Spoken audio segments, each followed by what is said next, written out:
नमस्कार, मैं हूं माही सिंह और आप देख रहे हैं नेक्स्ट 9 न्यूज। आज बात करने वाले हैं आजम खान की। जी हां, वही आजम खान जिनको जेल में तो रखा गया है, लेकिन समाजवादी पार्टी कहीं ना कहीं अब उनकी कोई खोज खबर लेते हुए नजर नहीं आ रही। लेकिन अब आजम खान के लिए एक चेहरे ने आवाज उठाई है, जो चेहरा आप बखूबी अच्छी तरीके से जानते हैं। जी हाँ, हम बात कर रहे हैं चंद्रशेखर आजाद की। चंद्रशेखर आजाद ने अब कहीं ना कहीं आजम खान के लिए आवाज उठाई है। उन्होंने कहा है कि ये देश में सत्ताधारी पार्टियों की तानाशाही है कि जिन नेताओं को जेल में ठूस दिया गया या जो नेता इस दुनिया में नहीं रहे, उनके साथ बहुत गलत हुआ है। ये पहला मौका है जब किसी पार्टी के नेता ने कि पूरे बखूबी इस तरीके के आवाज के साथ कहीं ना कहीं उनके लिए आवाज उठाई है। वही अखिलेश यादव ने भी आजम खान से जिस तरीके से मुंह मोड़ लिया है, माना यही जा रहा है कि अब चंद्रशेखर आजाद उन नेताओं को साधने का प्रयास कर रहे हैं जिन नेताओं का दमखम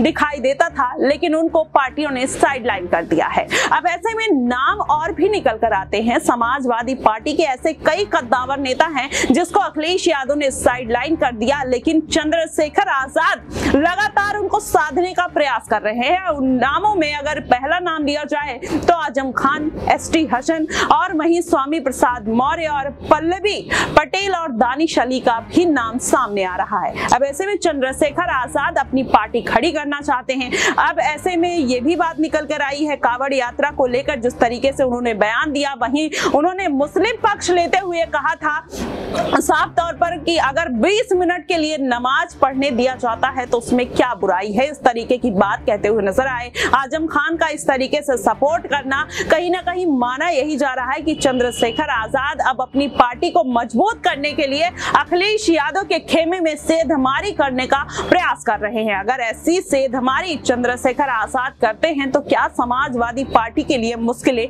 खड़ी हो सकती हैं। जाहिर तौर पर अगर ये बड़े नेता जो दलितों के चेहरे के तौर पर जाने जाते हैं, जिसमें स्वामी प्रसाद मौर्य, पल्लवी पटेल और दानिश अली, एसटी हसन और आजम खान जैसे कद्दावर नेता आते हैं, तो जाहिर तौर पर अखिलेश यादव को बड़ा झटका लगता हुआ नजर आएगा। अब ऐसे में अगर पूरा समीकरण समझा जाए तो चंद्रशेखर आजाद वैसे तो कहते हैं कि अकेले चुनाव लड़ना है और 403 सीटों पर अपने प्रत्याशी उतारने हैं। ऐसे में आप देखेंगे विधानसभा के उपचुनाव भी होने वाले हैं जो काफी नजदीक है, 10 सीटों पर होने वाले हैं। पहले चंद्रशेखर आजाद केवल 2 सीटों पर अपना दावा ठोकते हुए नजर आते हैं, जिसमें करहल और बिजनौर सीट है। लेकिन अब चंद्रशेखर आजाद का बढ़ता हुआ कद उनको भी पता चल गया है कि वो 10 सीटों पर अपने प्रत्याशी उतारने के फिराक में नजर आ रहे हैं। अब ऐसे में जो ये 5 चेहरे हैं, क्या चंद्रशेखर आजाद किन्हीं सीटों पर उनको मौका देते हुए नजर आएंगे और किस तरीके की राजनीति करने का चंद्रशेखर आजाद प्रयास कर रहे हैं। लगातार उनका बढ़ता हुआ